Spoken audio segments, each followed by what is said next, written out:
CHGO White Sox podcast, coming to you live from Studio A of our CHGO offices here in the West Loop of Chicago.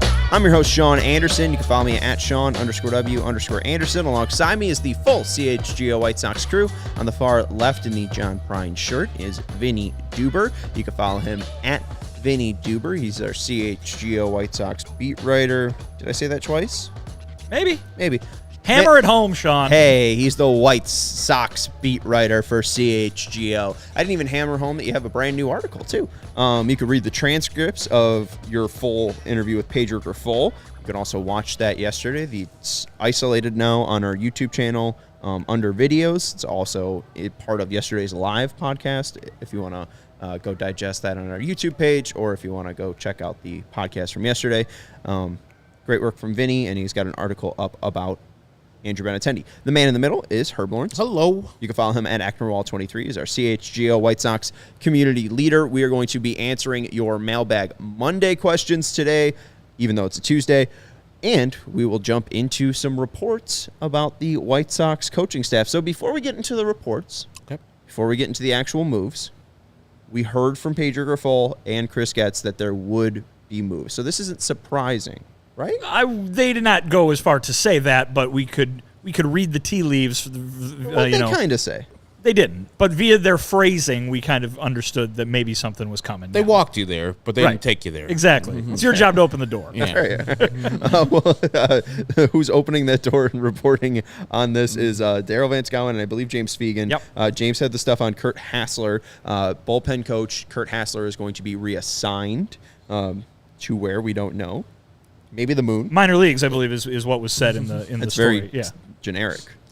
Not the. It's true. Maybe he's. I don't think he'll be going to the moon. Okay, fine. I mean, maybe Kurt has a long held desire to be an astronaut. Maybe, but I think that would probably be his decision, not the White Sox. Okay, we'll figure it out.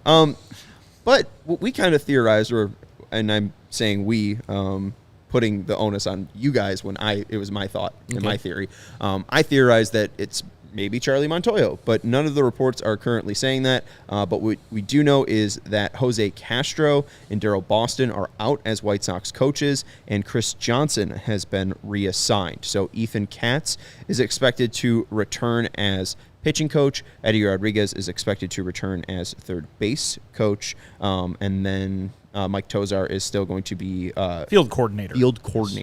And Pedro Grifol manager. So we now have to fill a spot for first base and the hitting coaching staff again. Yay. What do you guys make of the news? I like that Chris Getz is shaping the ball club in the way that he wants it. I would, of course, want Pedro Grifol to take some ownership and accountability for this year, even though I don't believe the whole weight of this year is on him. But it seems like if you got those old school, like in the NCAA football years where you're not, as the head coach, going to get fired, but you got to give a pound of flesh. One of your guys has to go instead of you going. So Mr. Castro shown the door, and reassignment for Johnson. And then you get Debo, who was a cast over from Kenny Williams. And in my opinion, and most people's opinion who I talked to, that's Kenny Williams' dude. He kept him protected. I think he's been with the team like 11 years consecutive, 26 with the organization as a whole. So it's been past time for him to go because I don't know what he really did to improve the team's fortune. So I like that Chris Getz is making moves. I don't know if they're going to have any impact to the wins and losses, but I'm sure he's feeling like those people were either extra or not doing their jobs at the level that he wants to do, and he wants to get somebody else in those positions to shape the team in the way he sees the best for the team going forward.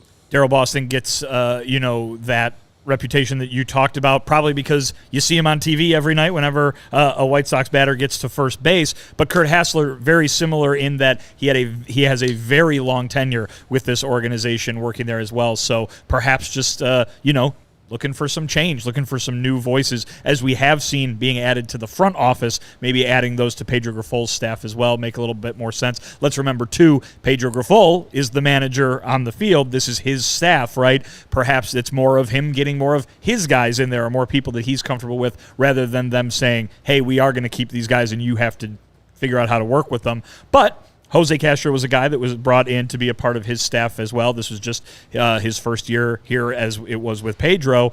The hitting changes are the ones that are the most interesting to me because if you'll remember, back to yesterday when we played that interview, one of the questions that I asked Pedro was about how receptive the players, the offense, the hitters were to the coaching that they were getting. Obviously, the offensive numbers were awful this year for the White Sox in total, and he kind of said, it's still a work in progress. We're getting there kind of thing. Now the guy who had been helming, both of them actually, in Castro and Johnson, who had been trying to make that progress, are now out. So part of the work in progress maybe is bringing in a voice that those guys will be a little bit more receptive to. That being said, remember what Chris Getz said when it was asked about Pedro coming back. He talked about consistency and how he thought that would be helpful given all the changes that this group of players have had to go through in terms of who's sat in the manager chair. Well, the hitting coaches have been flying out the door too here now. So this is a lot of change on that front as well. The consistency that he talked about wanting to keep with Pedro is not being applied to the hitting coach. We'll see if that has a similar effect or a desired effect, one way or the other, on what those hitters are able to do and how they are able to be instructed to follow a different kind of approach, the one that Pedro and Chris Getz want to see implemented. I'm just laughing and bring back Frank Menechino. I mean, hey, I'd be for it. We had 700 singles. It was one of the best, I think, quotes and clips that has ever come from the White Sox. Stay out of White Sox business. Fuck the home run. Ball go far, team go far. Any other you guys want to throw out of? Just mired in mediocrity. This is some real recency bias from all of you guys. There were no good Al Lopez quotes back in the day that people were. Would you like to contribute any? Well, I don't know any, but I'm just saying it might be worth delving into. Yeah, I mean, there's about all these imaginary Al Lopez. I mean, quotes come on, that do not exist. I bet Al Lopez had a whole bunch of good quotes. Gene Lamont said something one time. Probably did. So did Jeff Torborg. Maybe Bevington. Oh God. Also, looking at the chat too, people are asking. I guess one person is asking, "What's up with the trophy?" And Sarah responded, and Sarah Victor is our producer today. But it's the 16-inch Media League softball trophy. Yeah. You won yesterday. You were part of the team. CHGO. Yes, CHGO. You were there. You represented the White Sox. Great sound effect. How'd it feel? It felt good. I mean, I have been in that league, the Cup League, for 10-plus years with 670 back in the day. Now that group is called Odyssey, as the whole 7 radio station group gets together and tries to beat people. They beat us in the regular season, and it was kind of bad. They were the number 1 seed, and we had a good semifinal game right before the championship game, and so we just kept on rolling. Our offense was good. Pitching was good, solid. I struck out twice, which is weird. I struck out looking one time, and the other time on the second strike, I fouled it off. So you struck out looking. Yeah. Mr. And I quote, watching every White Sox game with Herb, Mr. It's a good game to watch. Yes. Struck out looking. That's wow. That's a good catch right there. Wow. Vinny. I thought it was outside. It wasn't. I was cross-falling when I saw it. It hit right in the strike zone, but couldn't pick it up out of the pitcher's hand? No, it was a 3-2 count. I like to let the pitcher throw me a strike before I hit. 3-2 count? I like the pitcher to throw me a strike before I hit. 16-inch softball. Yeah, you're there to hit. Count. I'm up at the top of the order. I'm an I was on just base about to guy. say, I'm like, I was you're hitting every single I was ball. on base 750%. This 75% of the time. But this is why the team named me MVP. I mean, what can I say? I wasn't MVP. No, I was. Oh, you? Yeah, Okay. I was named MVP. You guys not Because you didn't play? Because you didn't show up? Because I called it. No one else called it. Have you drank a beer out of the cup yet? Last night we all drank. All right, some- mercy. Did you wash it first? Yeah, we washed Okay, it. good. Yeah. Our manager farm. You think they washed the Stanley Cup? No, I'm all for fun. I just want it to be, not followed up by some sort of horrible bacterial infection. Yeah, we just went through and still kind of in a pandemic. So Yeah. Vinny wants to avoid a pandemic. Vinny wants to avoid. I'm kidding. I know. Okay, all right. no gastrointestinal issues for you guys. Vinny's ruined the party. Yeah, I think that. I don't know. I mean, again, it's really tough to lock in and feel moved by any of these changes. Like the Boston thing, I think is something we wanted last year, so it does feel like a year too late. And I know some fans feel like it's probably 8 or 7 years too late. Yeah. But again, it's first base coach. I don't know how defining that is. I was excited for Chris Johnson. It seemed like this team was going to be geared up for the fastball, and that's what I was trying to preach last year. And, man, were they just as worse against the fastball. So it's like, did the coach not work? Because if he didn't, he's being reassigned. Is it just because he didn't work at the major league level? I don't know, but also, I mean, that was part of the whole Chris Johnson lore, was that all of these major leaguers were going down to AAA and performing better and being like, hey, this guy helped me down here. Why don't we bring him up here? And then it happened, and then it didn't work. I don't know. It's sour, and I'm not excited for another round of coaching, because didn't you just get the opportunity to fill out your hitting staff? Why do you need to change? And they did. Right, and you need to change it again. Yeah, I mean, again, it goes back to this is how I framed that question to Pedro in the interview we played yesterday, and I think it's something that Tony La Russa was the one who told us this, and it really kind of the light bulb kind of went on. Pitchers, they'll listen to anything you say. Oh, I can move my wrist 1/4 inch this way, and it'll be different. Let me go try it. Let me go throw 100 pitches like that and see how it works. Whereas a hitter goes, yeah, okay.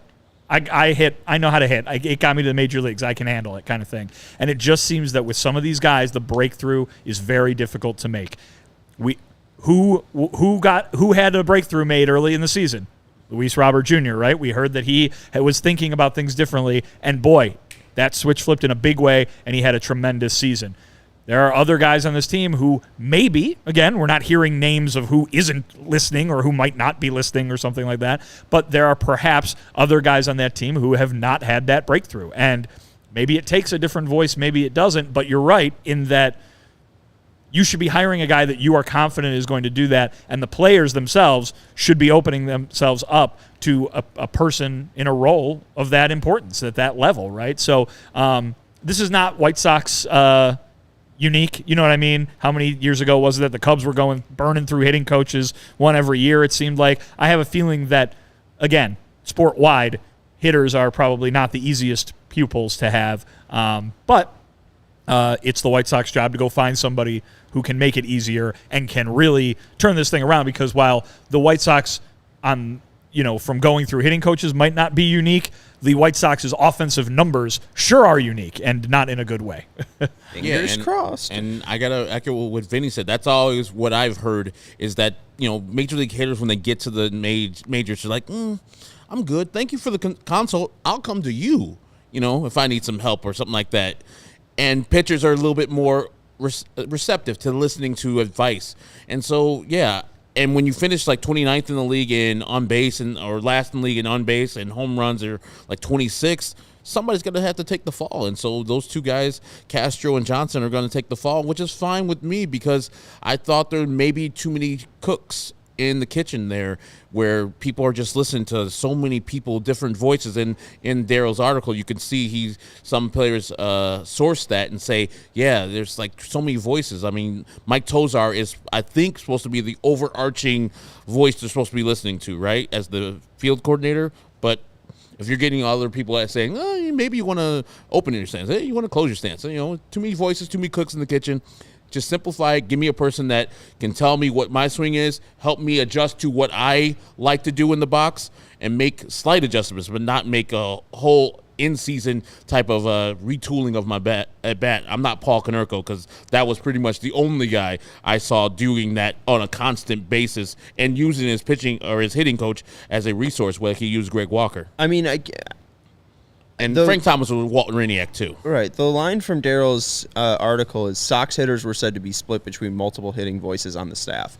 I don't know how to read that, because I don't know if I read as in, like, they were listening to too many voices, or if it meant, like, the hitters were broken up and had specific hitting coaches. Like, did Chris Johnson have a group? Did Castro have a group? Did Tozar have a group? Like, I don't know if there is a way to shine that light or not. I just think that the bottom line is this, right? And we've talked about it over and over again. What were Pedro and these coaches hired to do? Take these guys who have yet to achieve their potential and get them closer to, if not all the way to that, right? And with the exception of one guy, the center fielder, they failed spectacularly at doing that. Now, Pedro's getting a chance to come back. Again, you might say, well, that's a lot to ask in one season, and fine. but Pedro's getting a chance to come back. When you fail to do your job, these are the repercussions in a professional sports environment. So I don't know if we need to go in and overanalyze like this guy didn't do this one thing and so now he's going to be fired. But it's like more like, was it the way that the actual coaching was structured, having two coaches, and like were the hitters split on those voices? And now Pedro Grifol's learning like, oh, maybe it is, like Herb was saying, better to get one voice and have one instruction. Maybe it's less about the actual coaches and the job that Chris Johnson and Castro did, and it's more about streamlining the idea. I'm just trying to think of like what Pedro tried to learn. Well, we'll see, because is the replacement going to be one guy or is the replacement going to be two guys? I believe under Tony they had they had a main hitting coach and an assistant hitting coach. So is this a Getz thing where I think there should only be one? Is it a Pedro thing where I think there should only be one? Or do they come back and just say, well, those two guys weren't the guys that were going to get the job done, so we're going to get two other guys? We'll see. They obviously still value Chris Johnson's contribute because they're reassigning him young enough to get right back to the major leagues eventually with the White Sox. But he did well, as you said, with the AAA team and people who used to go down there and get the rehab and get their swings right. The Gavin Sheets one is the famous one, but a lot of people went down there and got right. Adam Engel a couple of years ago with Frank Menachino and his help. But, yeah, I think that they still believe in his ability to do what he does and do it well with the White Sox, and that's why I believe them just having too many people, too many voices might be the thing I'm theorizing. Maybe they could figure out a way to reassign Gavin Sheets. Wow. All right, let's take let's not take a break. Why would they do that, Sean? What's that? Why would they do it? Lefty power bat. Lefty power bat. He's got all the power and versatility and defense.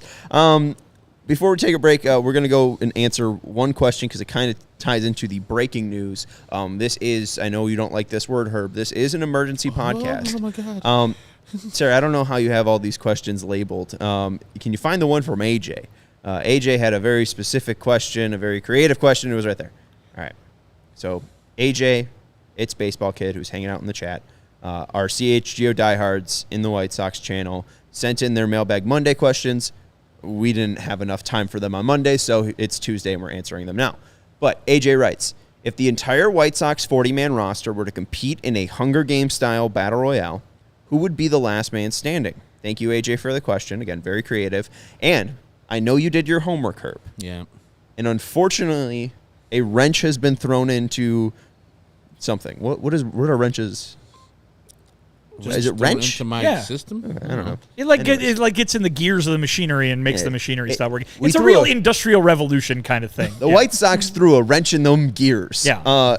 And they gummed up the works. Tyler Naquin is no longer on the 40-man roster. Alex Spees, S-P-E-A-S, is now a White Sox. He is a relief pitcher, right-hander, former second-round pick of the Rangers back in 2016. Debuted with the team this year, but was DFA'd. Naquin for Spees. So I don't know if this changes your answer to AJ's question. I guess Spees is kind of a wild card here. We really don't know how he would do in this sort of, game, I guess. Yeah, I had Naquin because he's a bow hunter, avid fisher. You had Naquin? I had Naquin as the guy I would pick for AJ's question because the avid bow hunter, fisherman, shoots with a sniper rifle, goes up in trees and does things where he's like hunting out ducks, I guess, geese. Go to his Instagram. No, I guess you don't need to go and do it anymore because it's not a White Sox. But he was my guy. So now I got to go to another guy who was born in the sticks. Does Mike Clevenger not look like a person that can survive a Hunger Games style battle royale with the 40-man? He looks like he fishes a lot, hunts a lot, was born in the sticks, so he knows how to take care of himself. Can be naked all day long. Would love to be naked all day long, to be camouflaged in the woods. Is that what happens in the Hunger Games? Hey, I was just about to say. I was like, they couldn't do it. Like PG-13. It's PG-13, but like, I haven't seen it. Not to. Isn't that book for kids, Herb? Not to be seen by. They killed a lot of people. I would hope it was not for kids, but PG movie. Just to be nice and camouflage. That guy just seems like the part. But Naquin would have been my pick, but I'm pissed now. It wouldn't be like somebody like all buttoned down like Andrew Vaughn. Well, I was going to He'll say get killed first. Vaughn, He fishes. He loves to Yeah, fish. Vaughn's a outdoorsy He man. loves to fish. He was so and that's sometimes all you need in the Hunger Games. I mean, it's not even all about being the strongest person. It's just who's going to survive till the end. It sounds like Sarah has some Hunger Games thoughts. I've read all the books. See? Yeah, no, I You should be asking her this question, has some AJ. resourcefulness. Do you have an answer? Do I have an answer? My answer is going to be a plug because what sort of valuable skill would you want in a Hunger Games style competition? It would be, even if you were to be mortally wounded, let's say have the hamate bone in your hand broken, for example, you would still be able to go out and survive and play 151 games under such conditions. Mercy. So I'll go ahead and take Andrew Benintendi, and you can read more about that at allchgo.com. I mean this in the Hunger Games style. He's the first one killed. Absolutely 100%. Jason's comment is so funny. He's from Cincinnati, the tough streets of Cincinnati, and went to Arkansas. Cincinnati's Whoop pretty pig rough. suey, he knows how to call a pig. Yeah. He could get himself some food, some hog meat. There are two answers for this. I think Vaughn is probably top 10. Benintendi is easily Out of 40, bottom that's 10. not impressive. That's fair. But we brought up Vaughn. There's two answers. There's one man from literally the Outback who has survived cancer and I think could survive a fire. I mean, I don't know. I don't think that there's anything that this man couldn't survive. I think he's baseball's Terminator. Liam Hendricks is absolutely in the top 2. But who is he hunting? Who is he going up against? You have to have pain tolerance. I think your 150 game point is all right. You have to have pain tolerance. I think you have to have a showing of pain tolerance, not only like on the back of the baseball card, but also physically on your body. So Brian Shaw, I mean, he went through a back tattoo. He pitched every single day. This man never complained. His walk-in music is literally "I'm Still Standing." Boom. And I was on his Instagram. I'm pretty sure he can ride a bull. Oh, interesting. So Okay. I would go Brian. Mechanical or real? Real. Okay. I would go Brian Shaw v. Liam Hendricks. Those relievers are very weird. I think those relievers are kind of the kind of the fringe, lunatic fringe guys. Ooh, Red Rider. Oh, very good song. A great opening. You know who's getting killed first? Benintendi, I said that. No, Lane Ramsey. Oh, because he's too tall? He's a Oh big my God, target? he's just everywhere. I don't know. I feel like he But that means also he can see everything that's coming. he can hide behind a tree, and he's very I would think skinny. that he could hide just like this. He could be stickman. I was going to say Lane Ramsey is my second choice, actually, because he can just see everything that's coming. He's so tall. And two, I mean, maybe he can pull like a Slender Man thing. Maybe he can scare opponents. You don't know what Slender Man is. By being skinny? Well, yeah, Slender Man is you could tell, famous killer. is slender. Right? Well, no, It's he's like not. it's like from a video game. It's a video game thing. I'm very glad to have Sarah here. I have I someone young. played who that Yeah, but game. understands say all these finally, references. young we have references something go there. to go off of. Yeah, Translator. yeah. Oh, her brow numbered by Gen Zers here. It's even. It's a fair fight, 2-2. But yeah, I'd go Shaw. AJ says just seems like a freak. Brian Shaw seeming like a freak, respectfully. Or Liam Hendricks. But thank you, AJ. A very creative question. Any other things you want to throw about a Hunger Games White Sox fight here? All right. Let's let you know about our friends over at Ray Chevy. We know that Ray Chevy, Ooh, Roger Bossard. That's who I'll take. the sod father, Yeah. He literally can change the terrain. he can listen to the ground. Yeah. There you go. I'll go Sodfather.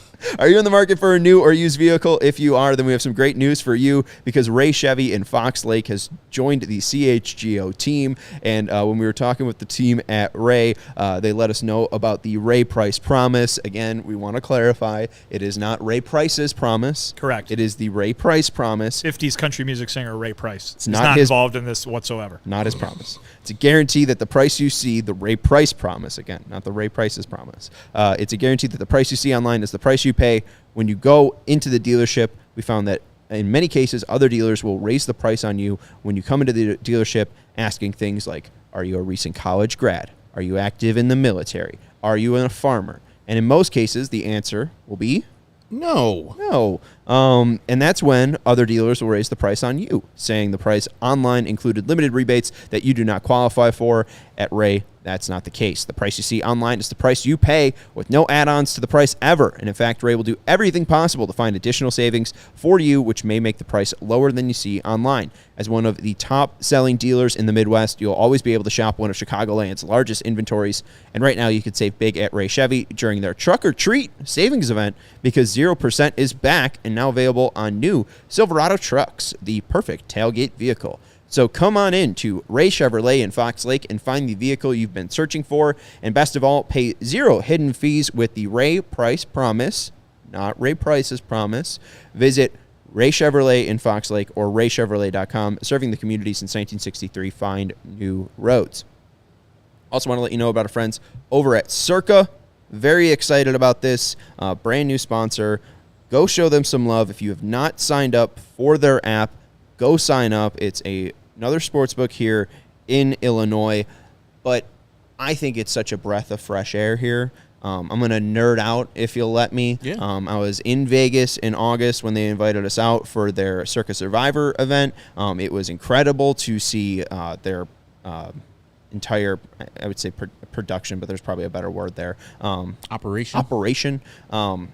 It's incredible to see such a great actual sports book there in Vegas, the iconic Circa Swim, our stadium swim. But I had so much fun betting MLB there.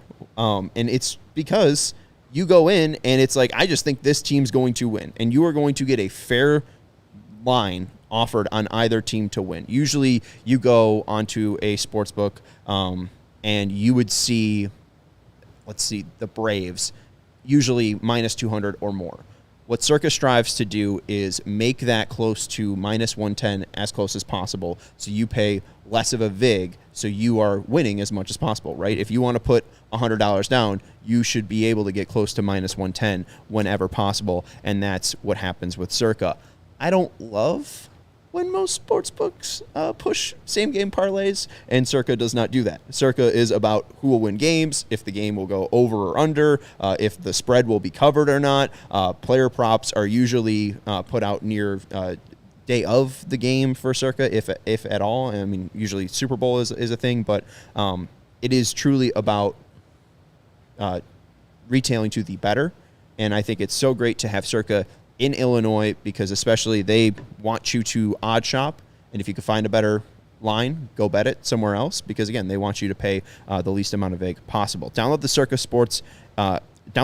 Sports Illinois app at circasports.com/Illinois-app, circasports.com/Illinois-app to sign up today. Also be on the lookout for Circa events, watch parties, and tailgates. If you or somebody you know may have a problem with gambling, call 1-800-GAMBLER, 1-800-426-3573. Wait, all of those numbers just completely mixed up. 1-800-426-2537. Text GMB to 8333-234 or visit areyoureallywinning.com. Sounds gambler friendly. It does sound gambler friendly. I already got the app. There you go. I signed up today. Going today. Let's go into our next question. And Christian said, I'm looking at the lineup. We need 15 new players. I think we've counted 13. I mean, 15 players would be more than enough for one lineup. So right. If you're just looking to craft a lineup and you need 15, you might be in the wrong sport. He corrected it to roster. All right. Oh, he did. Right. But sorry. Let's go to I think it was Sock's mom who had the question about number one acquisition priority. So if we got 13, 15, 40 new people to add to this roster, if you are Chris Getz, what is your number one acquisition priority? And shout out to Sock's mom. Again, she's a CHGO Diehard. I see her in the chat right now as well. And you can sign up at allchgo.com if you do want to jump into our Discord. But if you are Chris Getz, put on your Chris Getz mask. I just always think of your said he's Chris Getz is not Rick Hahn in a Chris Getz mask. If you are Chris Getz, what's your number one acquisition priority? Starting pitching, and maybe some more starting pitching. This is a team that has, from a reliability standpoint, a dependability standpoint, one guy in that rotation right now. Michael Kopech, high hopes, sure. he's going to be out there next year. I don't doubt it, but he has so many question marks right now with what he's going to be able to do. You cannot guarantee anything from Michael Kopech right now. Dylan Cease finished the season really strong. I think there's reason to be confident that he is going to be a dependable, reliable, and effective pitcher for the White Sox next year. But that's where that conversation ends. There are 3 holes in the starting rotation, in my opinion. They might think that Nick Nastrini can do what he wants to do and infiltrate the starting 5 come spring training, but I think that would be a big ask given the small amount of experience that he's had in AAA. Davis Martin, we know, is still going to be coming back from the Tommy John surgery, and if Garrett Crochet wants to be a starting pitcher, that's going to require some time in the minor leagues once the season gets started next year. So you need 3 guys to fill that rotation for next season. That should be where Chris Getz's focuses lie, because while you might look around the diamond and have question marks on all those guys besides Luis Robert, you might want upgrades everywhere if you're a White Sox fan. What is guaranteed is that the guys who have underachieved and gotten hurt all the time that are throughout the lineup are better than absolutely nothing. They are better than not having a player go out there and play at all, which is what the rotation looks like right now, and that they do not have anybody to plug into those spots. So I think starting pitching has to be the main focus for Chris Getz this offseason. I echo that, and I want Brian Bannister and Chris Getz to come together, and maybe if they're not going to shop at the top of the market with the starting pitchers, go for a person like AJ brings up and Jordan Montgomery, who's pitching right now in a playoff game, and go and see if you can have your system of pitching and analytics and where you want to pitch in the zone, where's the spot where hitters are missing right now, and find the advantage for the pitchers. And if you have a pitcher in mind that does the things that your brain trust in Brian Bannister and or Chris Getz and or Ethan Katz believes in, go and sign multiple versions of that. But my thing, if I was Chris Getz, I would sign the top pitcher in the market. And the top pitcher in the market for me is Blake Snell. So it's a lot of money, and I know probably somebody is disagreeing with me with Nola might be better, whatever. Go and sign the best pitcher, because you don't have a number 1 right now. I believe in Dylan Cease, but right now, if you're telling me next year he's your number 1, I'm like, yeah. I would rather him be at number 2 and prove it to me like 2022 that he is that guy than the 2023 season where it's not really sure if he is that guy. I hear you guys on pitching, but the Brian Bannister ad tends me to believe that they're not going to go out and spend big money on a free agent pitcher. You see Gabe Kapler getting fired even after a successful 2022 where they won over 100 games for a Giants team that usually was trending out, replacement level players for the most part. Rodon and Webb are really the only true starters that the Giants employed. I'm not sure if the traditional starters and the rotation, and especially what we saw from the 2021 team and Tony La Russa's 5 guys that went out there every single day and started over 700 innings. 21, you mean? Yeah. Rodon, Lynn, Gio, Cease, and who's the 5th guy? In 21? Yeah. I don't know. Cease, Rodon, Giolito, Lynn, Gio, Lynn. and it was Dallas. Oh, right. Yeah, it was Dallas. Okay. Yeah. Dallas Cueto. Who's Dallas Cueto. Yeah. Dallas Keuchel. Who's in the playoffs Not Dallas now? Cueto. That was 22. Who's Dallas Keuchel's in the playoffs now? But I think he's interesting. Who knew? Anyways, I think that they can get or will get fairly creative with their rotation. I am so sick of right field not being addressed. Okay. Just once he hits the free agent market, I know this isn't sexy. I know this isn't Herb saying Blake Snell or Aaron Nola, who could be a number 1 ace. Go sign Adam Duvall, okay? This man hits homers, he hits the ball hard, and he plays decent defense. It's a White Sox signing because he's old and because he's old. But I think it's a White Sox signing. I smell and see one, and I wanted him last year, and he was good with Boston. I'd give him a shot. Can't you just get Hunter Renfroe and be the same thing? Sure, if you want Hunter Renfroe, I'd rather take Duvall. Okay. I'm just saying, veteran right fielder, good arm, decent speed, can do the same job that Adam Duvall can do. Duvall's a better defender, I think. I mean, he's been playing center field. He's got a decent arm. I would think that he's probably more versatile. I think that he could be some Adam Eaton with pop. But that does make sense. I mean, it's a rental. You're not keeping Duvall for multiple years. And maybe it's a 2-year deal with the second being the team option. So, and it sounds White Sox-y, too, where you're just trying to plug in the right field spot just so, hey, we still believe in Oscar Colas. We're just bringing in Adam Duvall for a little competition, you know? And then at the competition, it's Adam Duvall wins it all the way because he's the veteran. He's got a veteran contract, so he's going to win that in right field. So I'm not too far off of that because of the White Sox bringing back the worst right fielders every single year. But also I would like to aim higher than just Adam Duvall. I get what you're saying. You're being realistic. But let's go higher. If we're not going to spend on pitching, let's spend on the right fielder. To be fair, there is really nothing. No one. I'm going to tell you, Sean, why we're right and you're wrong. And that is because, and this is okay. A serious point, even though that was hilarious, what I just said, and I almost made Herb spit beer out of his nose.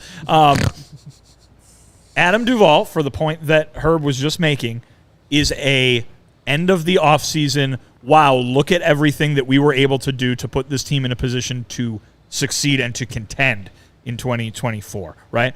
As we sit here right now, and to a degree, I think as the White Sox sit down there right now, it's unknown whether they're going to be able to get enough done to field a contending competitive ball club next year, right? Mm-hmm. The first step toward doing that is getting starting pitching. Yes. Because if you go out and get Duvall or whatever, 1 or 2 year contract right fielder to make your 2024 team better guy before you get that starting pitching, and then you don't get all that starting pitching, then why did you get that guy at all, right? Now, if you go out and get starting pitching that you're happy with, even if whether it's Blake Snell or Aaron Nola or all the middling guys that you were talking about, or what probably makes sense, a combination thereof, right? Because their need is so great there. If you do that and you check off that big item on that to-do list, then you're like, okay, I'm feeling that like maybe now we are just an Adam Duvall away from fielding a contending team here. But I think it does need to go in some sort of order, even though that's impossible to plan for because you have 29 other teams that are trying to earn the services of these free agent players. Especially Adam Duvall. Yeah, I just... Again, I don't foresee a world, especially after what Jerry said, where, he said 10 years. Again, that's not an actual realistic number because no one's ever signed a pitcher to 10 years outside of, like, when free agency existed, which he would remember because he's old. But I don't think that you could go to Jerry Reinsdorf as Chris Getz, not even in your first year, in your first months as general manager, and go do something that your predecessors weren't able to do. People that were sons to Jerry Reinsdorf. Go sign a pitcher worth $100 million. Never did it. I don't see why this year is going to change that. And maybe Montgomery isn't that. Maybe Montgomery doesn't break $100 million. Maybe it's Giolito. But, I don't think they're getting a number one. I think they view Cease as the number one. Unless they move Cease this offseason, which I think we'd all be shocked at. Oh, very much so. But, that's their prerogative to think that he is number one because he's shown tendencies to be that. But, yeah, I would say that to put most of your faith in Brian Bannister and him shaping the starting rotation, I think that's what you were talking about, where you're getting more lower levels. Staff. I don't even know if you can even call it a rotation at this point. Yes. It might look completely different and new to what a White Sox pitching staff has ever looked like. Yeah, and so I would think if you're going to have available monies, and it looks like they have enough money to make a splash of a player, might as well go and get that rotation pieces. If you just want to spread them across and get lower people like, say, Sonny Gray, who's not a lower person, even though, he's up there in age, like 33, 34, get him. Get Jordan Montgomery. You can get the former Royal, Mike Minor. Is he still around or something like that? Go and get a former Royal so you get Brett Saberhagen. Yeah, go and fill out your Royal Brian quota, Bannister. Oh wait, or your Royal quota and get one of those guys. But James I would Shields. think they would. Oh, Waco G.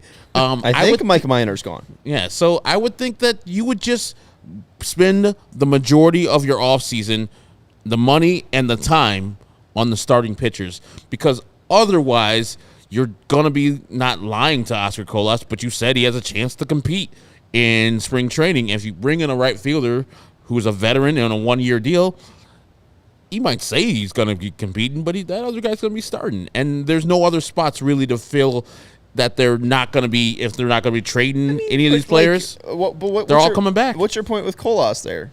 You had a chance to compete this year. You had a chance. You were the opening day right fielder. You should have won. Should have done your job. Romy Gonzalez was the opening day right fielder. Yeah, I will be doing anything in my power to trade Oscar Colas, because obviously they don't necessarily like the player, and they wanted to make a point to the player by sending him down twice, which they rarely do even once to their upcoming prospects, and they wanted to make a point to him. So they're probably moved on from him, even though he's still going to be in the organization if they can't move him. So I would just say they're saying in the media, hey, he'll have a chance to compete next year. Go to winter ball, do that, do this, and we'll see what we're going with. But just to do all that stuff, have Brian Bannister reshape the pitching staff, and then go out and get Adam Duvall, it's like, ugh. It just feels bad. It feels like we lost. Why? The second free agency opens, White Sox sign Adam Duvall. Oof. Boom. There you go. What? God. You got a deal done. You got a right fielder. That's great. No, that's setting the market and going after it. As Vinny said, Adam Duvall is goofy. And I hate to make this analogy because it's kind of sexist. Maybe. You're at the bar. Late, oh, no. I don't like where this is going. Late night. And it's getting close to closing time, and you're just looking around. Oh no, I gotta go with somebody. I want to go and talk to somebody who's of the opposite sex or the same sex, and I need to talk to that person late because it's 2 a.m. The lights are about to come on, and they're about to kick us out. That's Adam Duvall. I gotta get some right fielder to play. I gotta be honest. You are doing this. You're jumping in the door at 10 o'clock. It's like, Adam Duvall, come home. Let's go. Let's knock it out. 10 o'clock in the morning? No, 10 o'clock p.m. You're like, the bar doesn't open until 10 p.m.? Yeah. Oh, my God. You get there early. You're like, hey, Adam Duvall, let's get out of this building right now. That's what they did with Mike Clevenger last year. Well, and you know what? I heard what? They signed Mike Clevenger right when free agency started, pretty much in November. Yeah, and when that happened, I don't think when the Clevenger thing happened, we did not know about the incident that would later be known in December. I am pretty sure that both you and I said, good. I'm glad that you understood what you wanted out in the market and you went out and get it. That's at least what I said. So go and do it with Adam Duvall. I'm fine if they go and do it again. Again, Clevenger, pitching-wise, was fine. I was down on You've got a great transition opportunity here, Sean. You going to take it? I know. Yeah. Especially, that bar probably had Goose Island. Not what I was going for, but okay. What are you doing with? You were answering a question that is on the list, on the question list. Now we've brought everything to a halt. Do your ad read and we'll get to them. It's a question.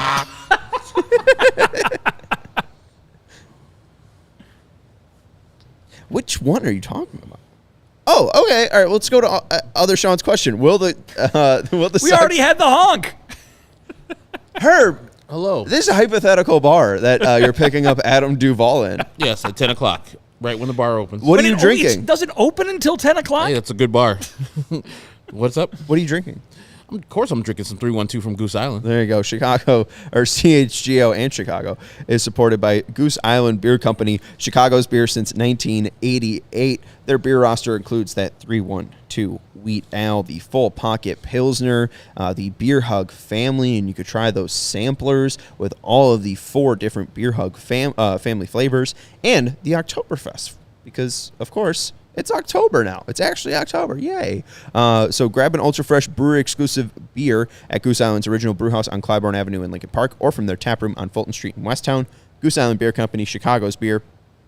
And the events that we have coming up with them are tailgates. We just had one on the 1st. Pretty sure there's one for the 8th. The Vikings. The 15th, because they play on Thursday this week. The 15th. Against the Vikings. There's also one on the 22nd against the Raiders, and on November 9th against the Panthers. Very fun, and especially because it's all you can drink Goose Island there. So come out and drink some Goose Island with us at our CHGO tailgate. Check out allchgo.com for tickets there. What? What? Sorry, you moved your hand. I wasn't sure if you were talking. No, you're all good.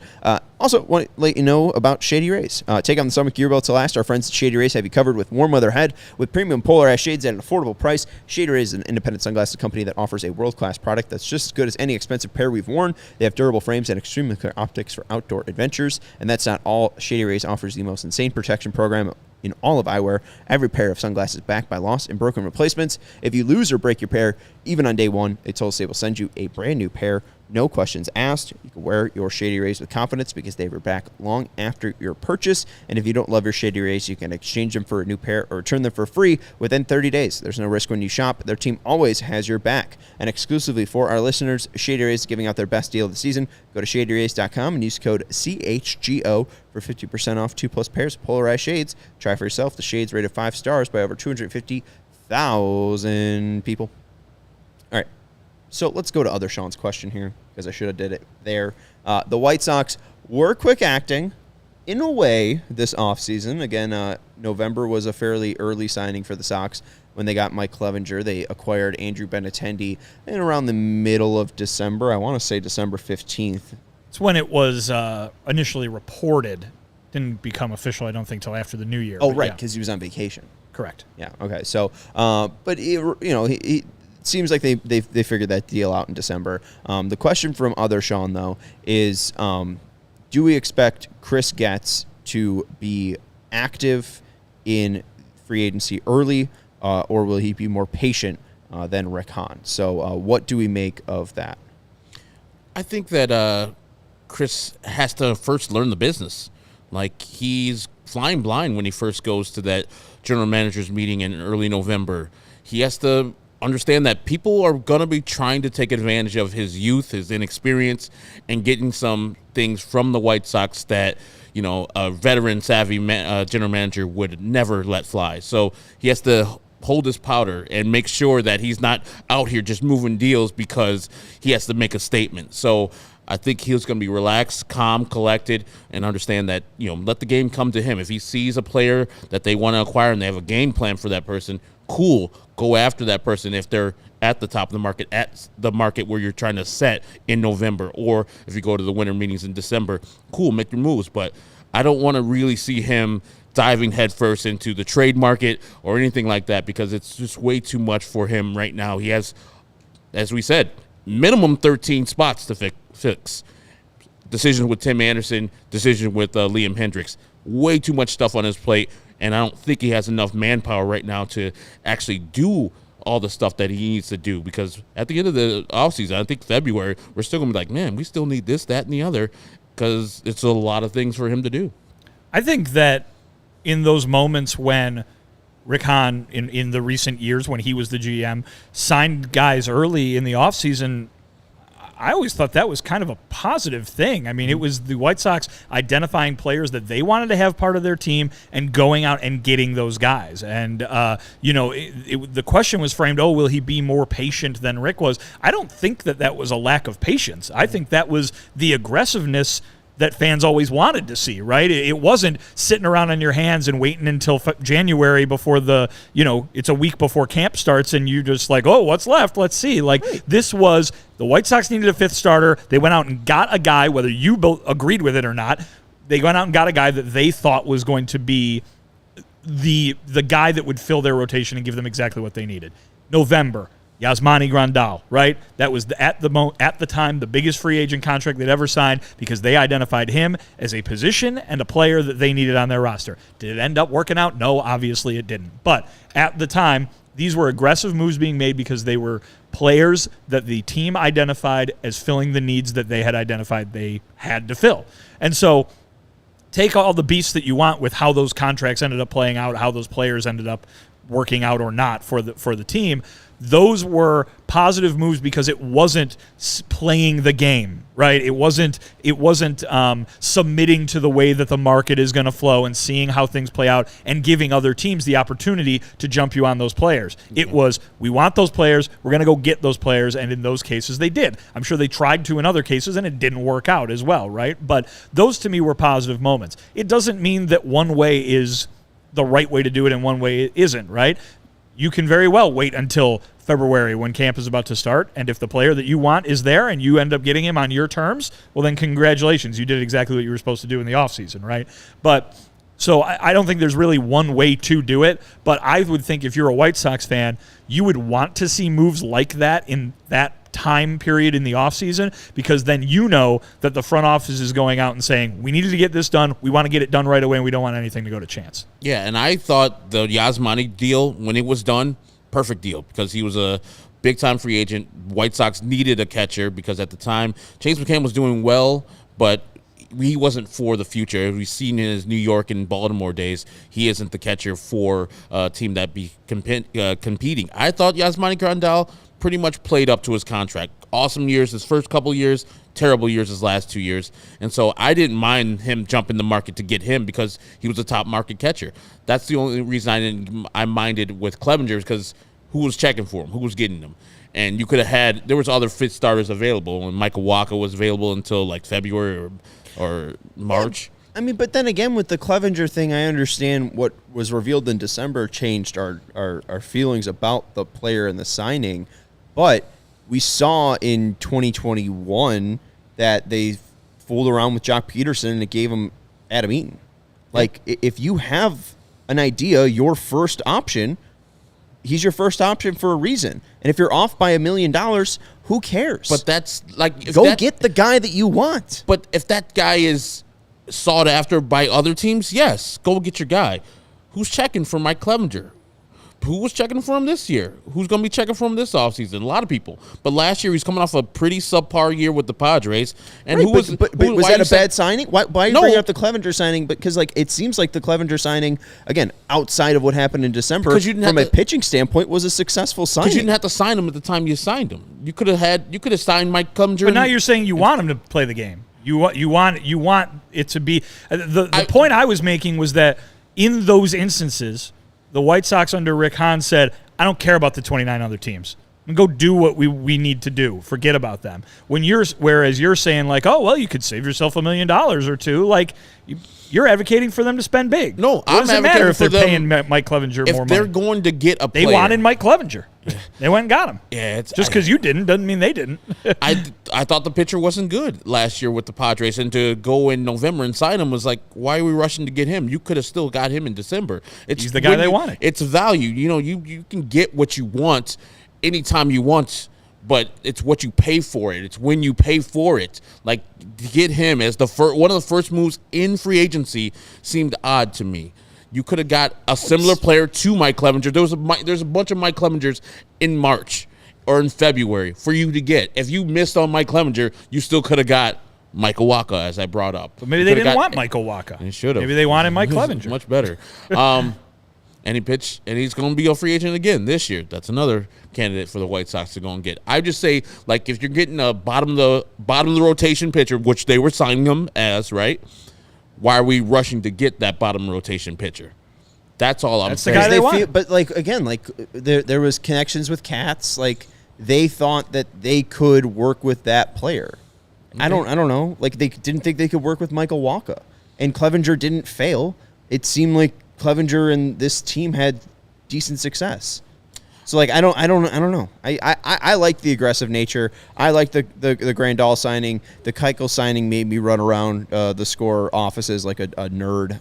Yeah, but that was Keuchel signing was in December, after the winter meetings. That's fair. Yeah, right. I mean, no, but I'm just saying like not in January or February when you were saying.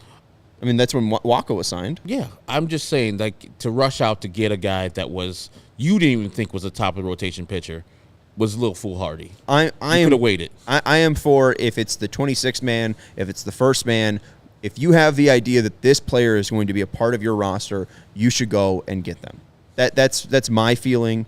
I'm fine if the White Sox go out and are aggressive. As other Sean was asking, if it's plays out similar to Hahn, I'd be fine with his aggressiveness. My issue with 2023 is the fact that they got two guys. They got Benintendi and they got Clevenger. That wasn't enough for this team. We knew that at that point. And obviously, this team did not have enough depth. This team did not have enough major leaguers to actually be competitive in the elephant in the room of the American League Central. So you've been cool with them getting Benintendi in November? not the player. Sure. Just when But in December, who was knocking on Benintendi's door? It seemed like the large amount of Major League Baseball. I don't explain. You're saying exactly what I'm saying. Right. I know, but and I've bashed the Benintendi signing to a point where it makes Vinny want to drink. Yes. Like I was very clear that this is not the guy to sign, and they went out and signed him. When they signed Clevenger, I said this is a fine signing, and then the stuff in December happened, and that changed my mind on the person. But he was a fine pitcher in 2022-3. I don't understand what you're trying to say here. Sometimes they make bad talent evaluations. Yes. But I don't think the talent of pitching for Clevenger was a bad evaluation. The result and they didn't overpay because now he's going to opt out of the contract he signed. In the process. I don't understand what process it should be. When we go in this offseason, who's going to sign first? Are they going to sign all the bad pitchers, the fifth starters, or is the top pitcher going to sign? And then everybody falls in line to where that number is. It depends on what you need, though. The White Sox didn't need a top-of-the-rotation pitcher last year. They always need a top-of-the-rotation pitcher. But they didn't think they did. They had the guy that was coming off the second in the That's why they're 40 games below 500. You're just saying, you're talking about if a team is going to go out and get the best available player at every position. They didn't think they needed that. They thought they needed a fifth starter, so they went out and signed a fifth starter. Also, this team is budget conscious. Again, let's play a little. I'll play a Circa Sportsbook here. The over/under is at $79.5 million for the 2024 budget. Over or under? 79 and $1.5 million. I'll set that as the over under because that's for the whole offseason. For the 2024 budget. Again, Jerry Reinsdorf mentioned the $180 million budget that this team had for 2023. Will it be over or under that number? Over or under 180 million? 180 million for the team. Right now, I believe with the players they have is around 120.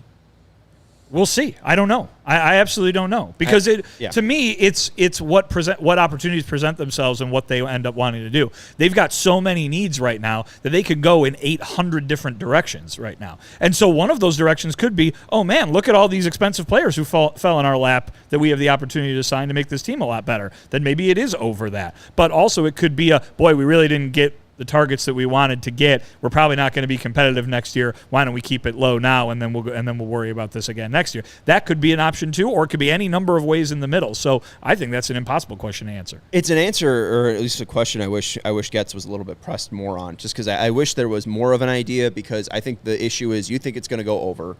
Right? Yes.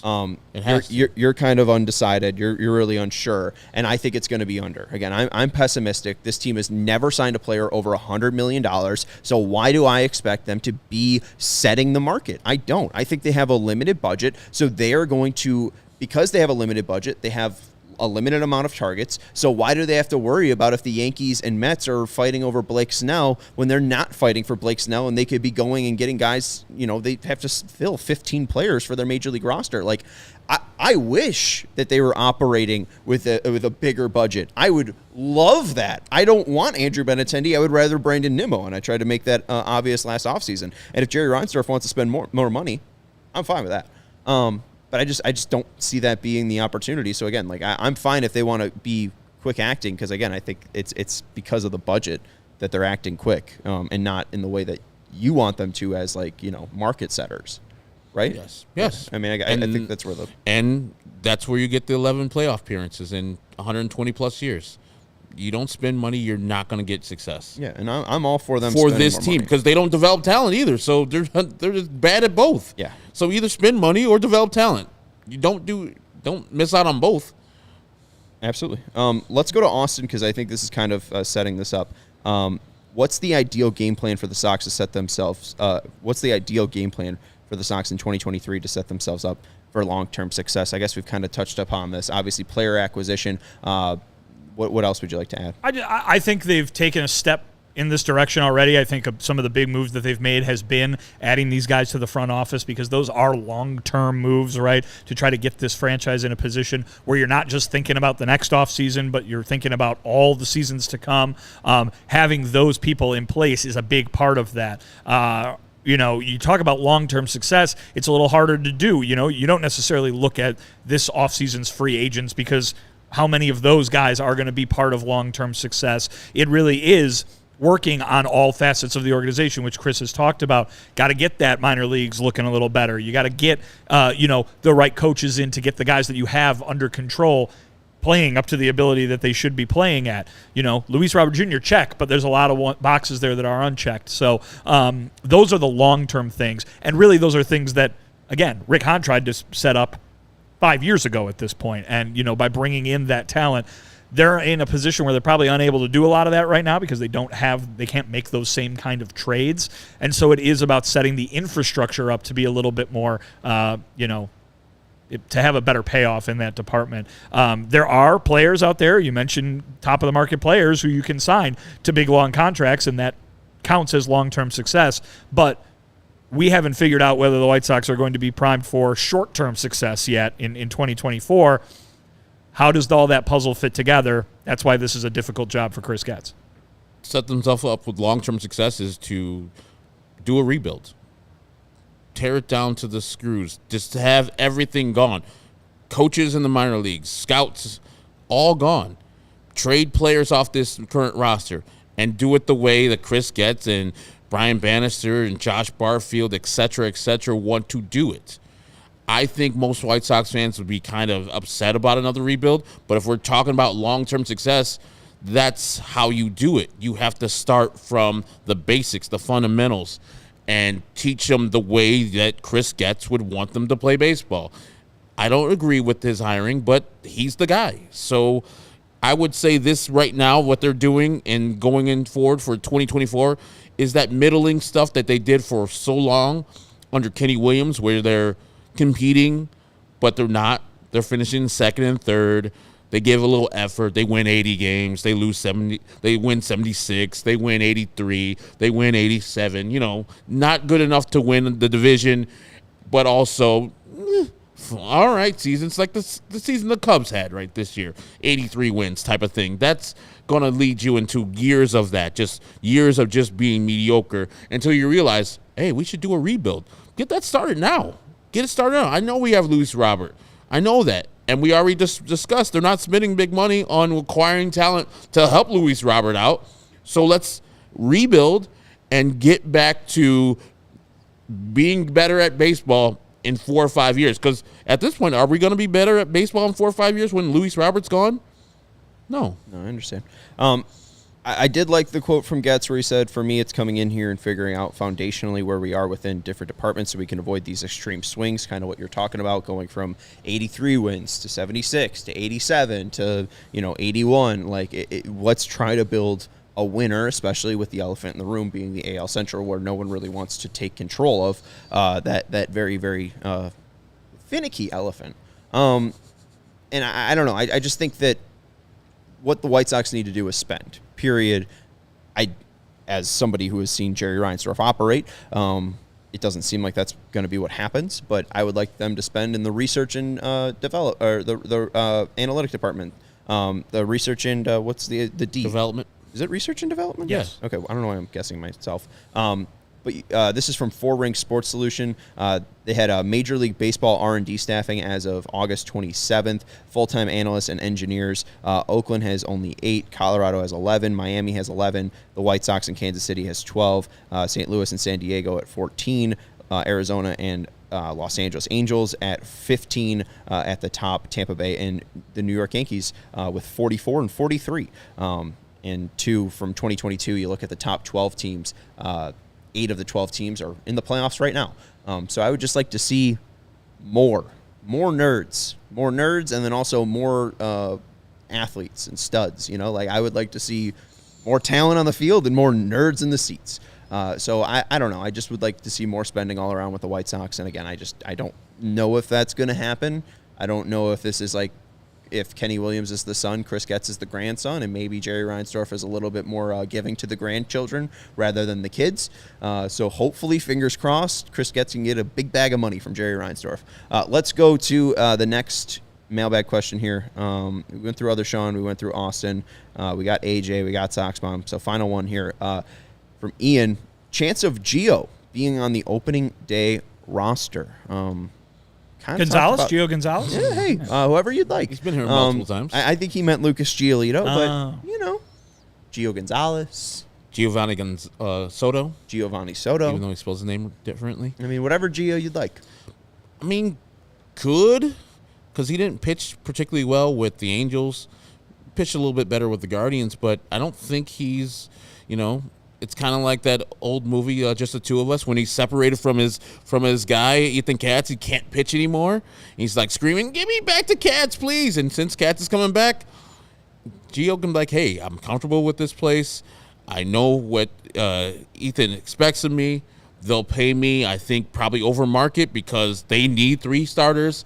Probably there's a good chance for a reunion, and I don't think there was any bad blood between the people because I think Lucas Giolito is a top-notch guy. I know they had that little, scuff up about the contract and the arbitration years, but I think coming to an agreement for Lucas Giolito, 1, 2, 3 year, maybe a 3-year deal with a 4th option sounds good to me, and I would like it. It would be good if Lucas Giolito came back to the White Sox. I think he looks weird anywhere else. And so we would also have to get Ronaldo Lopez, too. Son of a bitch. Of course. I'm kidding. He's great. That all makes sense. The White Sox badly need starting pitching. They have an existing relationship with this guy, and he seems to have fallen, if you want to use that word, to a level where it would not be an outlandish contract or an outlandishly expensive contract to bring him in.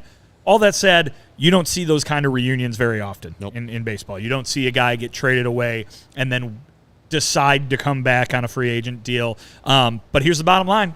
Money. That's what it'll take. It'll take the White Sox offering him more money than any other team is going to offer him. And that's up for Chris Getz and his front office to figure out what that number is going to be. It might not be prohibitive, right? I'm not saying they have to overpay for him or anything, but Lucas Giolito is a smart, interested in the business side of baseball kind of guy, and he's going to go to the place that gets him the best contract, as he should, as he has earned, to become a free agent.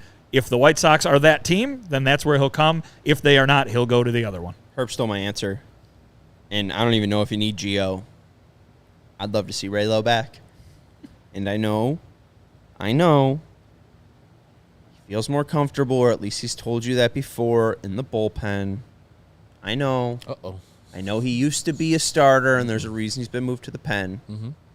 But look at Seth Lugo, 2023. Before this year, he was a starter, but then for the past 5 years or so, he's been in the bullpen, and in 2023, he's been a really successful starter for the Padres. Look at Michael King. Past 5 years, he's been a reliever. Then this year, he's successfully transitioned into the starter for the Yankees. Reynaldo Lopez, again, we don't bring up the LASIK enough. This man could not see the zone. I think he can throw more strikes now that he can actually see the catcher. Wouldn't that be the first thing you would say to a coach? How you feeling out there, Raylo? Oh, well, I can't see. You'd think so. But I don't know. Why did that take so long to figure out? I don't know. And another example for you, Michael Lorenzen. Michael Lorenzen, too. Was he? He was a reliever in Cincinnati and some with the Angels. He became a starter with the Angels. Okay. But like his Cincinnati days, he was a reliever for the most part and a spot starter. Yeah, he debuted and then went to the pen as a starter. So yeah, I mean, and grab a bat every once in a while. True. Hey, that's why he stuck around. Hey, might be Michael Lorenzen is the number 1 acquisition for Chris Getz this offseason. Remember when Herb said he didn't want 2 All-Stars being added to the Sox rotation? That was weird. What did I say? Sonny Gray too. Sonny Gray and Michael Lorenzen. You were like, yeah, that offseason sucks. 2 All-Star pitchers. Give me Jordan Montgomery. In proper context, I'm sure I said something different, but I get it. Yes, I probably did say that in totality, but I would think I was probably saying somebody else I want, and then I don't want those other 2. I have the transcript right here. It says that sucks. the exact those guys are terrible. No.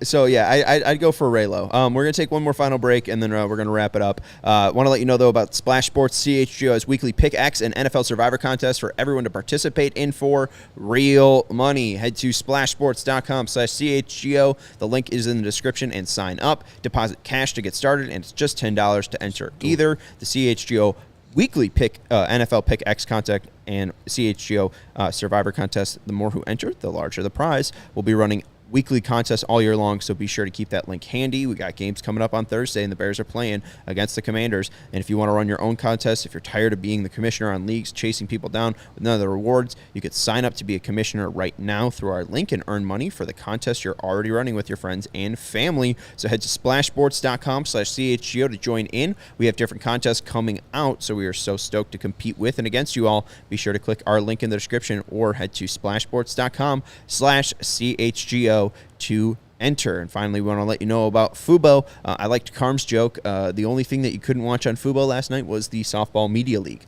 But you can watch 140 live channels of sports, shows, movies, and news with our friends over at Fubo TV. Stream live TV from any device, and you can watch the most Chicago sports for the lowest price. And you can start watching immediately with a free trial. There's no contract, no cable, no hassle. Just sign up and start watching. Our favorite feature is the 1,000 hours of cloud DVR included at no extra charge, and you can watch local teams while you're traveling.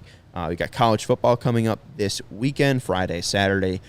For that, you got Big Ten. You got Mizzou and LSU. Got Mizzou and LSU. Undefeated Tigers. Go Tigers, both of them. Both of them. Well, no, one of them particularly. Okay. Yeah. All right, well, I guess for you guys. LSU lost. Yeah. Florida State. And I don't like Brian Kelly. You could also watch Do the you like NFL. his family? My family. His fake accent. And you can watch the NFL, the Bears, I guess, NFL Network, or Red Zone. You can watch all of your favorite college football and NFL with Fubo. Go to www.fubotv.com/CHGO. That's fubotv.com/CHGO to sign up for 15% off your first month of Fubo Pro. All right, final thing I wanted to bring up was a stat, and kind of to plug your article here, Vinny. Since 2021, here's my thing. You had the interview with Pedro Grifol yesterday, and Pedro mentioned, it was usually a 2 or 3 p.m. decision on whether Benintendi was going to play, and when he has a healthy, full off season, we will see him return. We will have a full episode about Benintendi tomorrow, so you don't have to have a rebuttal here, but here's just your stat of the day and why I think that's kind of BS. Since 2021, so this takes in 2021, 2022, and 2023, there have been 212 players who have seen over 1,000 pitches at the plate and have over 50 barrels.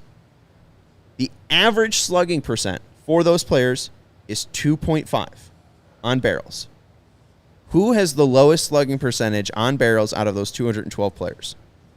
Is it Andrew Benintendi? It's Andrew Benintendi. There are 3 players with a slugging percentage below 2 in Major League Baseball out of these 212 players. Again, a slugging percentage below 2. Riley Green at 1.981. Dom Smith at 1.893. And again, the Major League average on this is 2.5. Andrew Benintendi is nearly a full point below league average since 2021 at 1.652.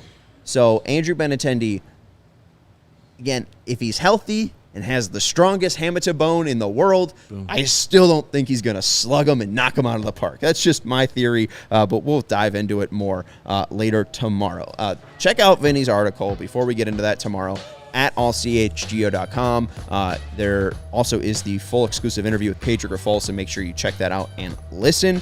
That's Herb Lawrence. You can follow him at Ecknerwall23. He's our CHGO White Sox community leader. And I'm Sean Anderson. You can follow me at Sean_W_Anderson. I know that right now the tides don't look good for the Twins losing. So it seems like they might win their first playoff game since 2004. They are the Twins, though. Their first playoff game since Sean was alive. Yeah, right. Shout out to KPW. Hopefully that can change. Did they win before from 1997 to 2004? Was that really the first playoff? No, they won in 2003, I believe, too. Okay. All right. So not the only. They don't have one playoff season or playoff win since I was alive. I'm going to check that. Anyways, talk to you tomorrow. Goodbye.